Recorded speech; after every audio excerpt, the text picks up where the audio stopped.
Dancehall and reggae never disappoints, as there is always new releases for the weekend. TJ today dropped It's Where I'm Coming From, an inspirational song that is sure to be an anthem this weekend. Where I'm going, not where I'm coming from, no turning back. I knew it has come. My heart feeling loving.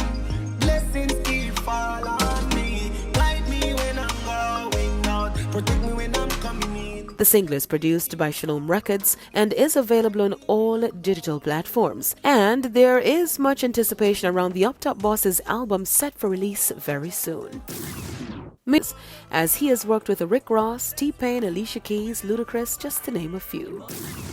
Now, the Jamaica Rum Festival, which has been having a highly successful week of virtual events, culminates on Saturday with a live broadcast right here on TVJ. Fans can tune in for performances from Shaggy, Shensia, Sizzla, and Ray Rum is adding the rent-free boss, Christopher Martin, to the mix. As we continue to adjust to a life of reduced physical contact with each other, we encourage you to remain connected in spirit with friends and family, as Fui culture will always be one of togetherness.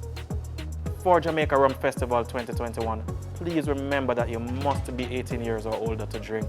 Drink responsibly, and of course, see you there. Fans can also catch the Jamaica Rum Festival performance show online at www.jamaicarumfestival.com. And drum roll, please, brrr, as Fame Frequency turns 1.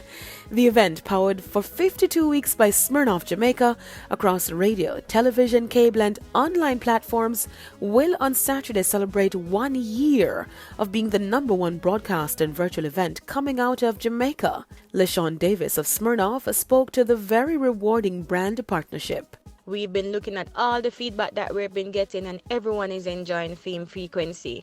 And again on Saturday, which is actually the anniversary day, Smirnoff will be bringing to you the Dr. Beanie Man. Yes, I said the Dr. Beanie Man, so we're all going to be entertained and just have some good, safe fun at home. And of course, while making our Smirnoff cocktails. However, remember, you must be 18 years and older and definitely drink responsibly. Fame Frequency was declared the first virtual entertainment zone by the Culture Minister only 2 weeks after its premiere. The show has grown tremendously over the year and reaches up to 40,000 views with over 1.2 million impressions per night and boasts fans in Canada, the US, across the Caribbean, and as far as China. And remember, for the anniversary this Saturday, partygoers are asked to come out in all white, drinking Smirnoff responsibly, and celebrate for an extended event that goes to 1 a.m. Genesee flight again. Nice. That's it for the weekend edition of E Prime. I am Daedran reporting.